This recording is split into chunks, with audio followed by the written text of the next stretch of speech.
As I said, today is June 6th, the 74th anniversary of D-Day.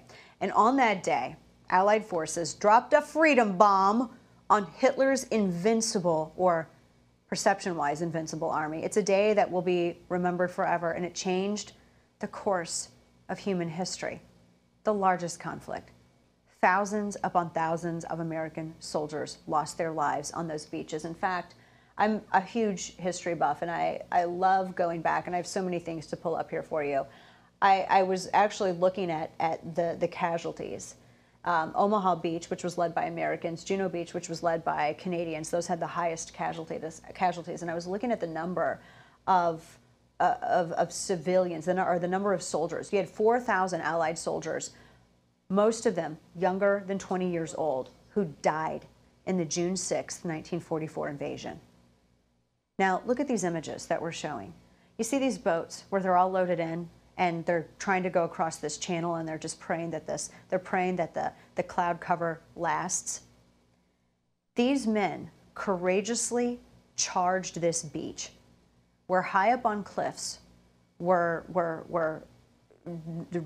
German forces, fortified German forces, returning fire and picking them off one by one the moment that their feet touched land. And you know what? When that door went down on these boats, those men still charged out. So much for toxic masculinity, right?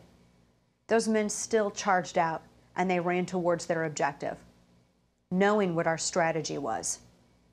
Our strategy was that they're going to get some of us, but if we keep coming, wave after wave after wave, they can't get all of us. And these men ran full force out of these boats onto the beach, knowing that was the strategy. This is why they're the greatest generation. I can't even imagine. Can you think about everything today? There are a couple of amazing stories that I want to share with you. Look at that, just amazing. The first story is how they were able to pull this off. There are so many heroic tales in this. Have you guys ever heard of a guy named Bill Blass? He was a designer, very popular and successful designer, by the way. My mom was a big fan of Bill Blass back in the day. I think I remember seeing his name on garment labels like in the early 90s, late 80s.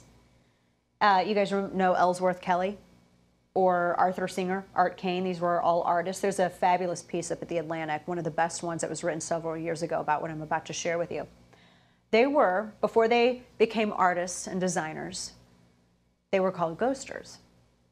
And in fact, they were recruited for their artistic skill, along with 1,000 other Americans, to be part of a highly classified, top secret operation for which this was the insignia. It was called the Ghost Army. And the Ghost Army, these were soldiers whose most effective weapon was their artistry.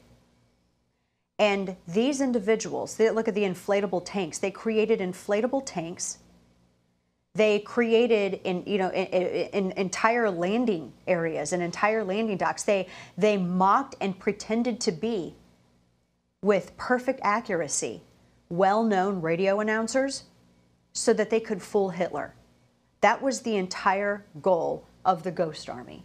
There's a documentary about this. Officially, they were known as the 23rd Headquarters Special Troops. And the documentary for this is available on Amazon, by the way. And this was their entire job. They were, before D-Day and even after D-Day, they needed to create a false narrative. They could not have the Germans realize where the forces were going to be landing on the beaches. So they sent out fake radio broadcasts. They created fake propaganda posters. They inflated tanks. They made wooden jeeps. They recorded sounds. They had Foley artists that participated in this. They recorded sounds of artillery and troops marching, and they would play this. They would hide in the shrubs. It was the classic Sun Tzu, make yourself seem bigger and more impenetrable than you are. And their actions saved hundreds of thousands of lives. In fact, history notes that the actions of the Ghost Army actually caused German units to surrender because they thought they were outnumbered. I love this. This was their whole job was to fool Hitler. I love this. The 23rd were essentially, as the Atlantic writes, the Trojan horse builders of World War II. That's a great way to describe this, except their horses were the rubber airplanes, and they would have elaborate costumes, and they had radio codes. Advanced technology was their props. That's what it looked like. Just amazing. And they created the atmosphere of an omnipotent military force. That was one of their hallmarks. Unbelievable. And while they were busy creating this atmosphere, and while they were giving their talents for the good of freedom, others were giving limbs and lives. Take, for instance, the town of Bedford, Virginia. During the initial wave of Normandy, Bedford was just like all towns all across the United States. People were saying goodbye to their sons and their fathers and their brothers and their friends as they went off and they fought German forces and they saved freedom. And Bedford sent 32 of its sons, all of its of-age men, to go and fight. 23 of them were taken down in the first couple of hours of the Normandy invasion. Bedford, Virginia, a sleepy town of just barely more than 3,000 people, became known as the town that lost the highest number of sons and fathers, brothers and husbands per capita than any other community in the U.S. There's a monument that's just right there in town that was put together entirely from donations in 1996. This is a remarkable story of American resiliency. This is why we call them the greatest generation. There are so many stories, and I have seen so many stories from so many of you on social media sharing these valuable, these just amazing old black and white photos of your family members, your grandfather. Think about this for one moment. Do you know anyone that doesn't have a family member that didn't serve in World War II? Me, for instance, my husband's grandfather was there in Normandy. My grandfather lied about his age after Pearl Harbor, and so he could at 16 join the Navy and go in the Pacific.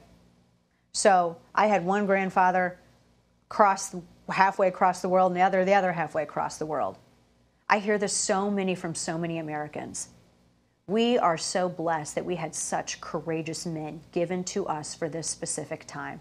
This is why they're the greatest generation, and this is why on June 6th every year we stop for a moment and we recognize the brilliant strategy of D-Day, and we appreciate those that sacrificed for it.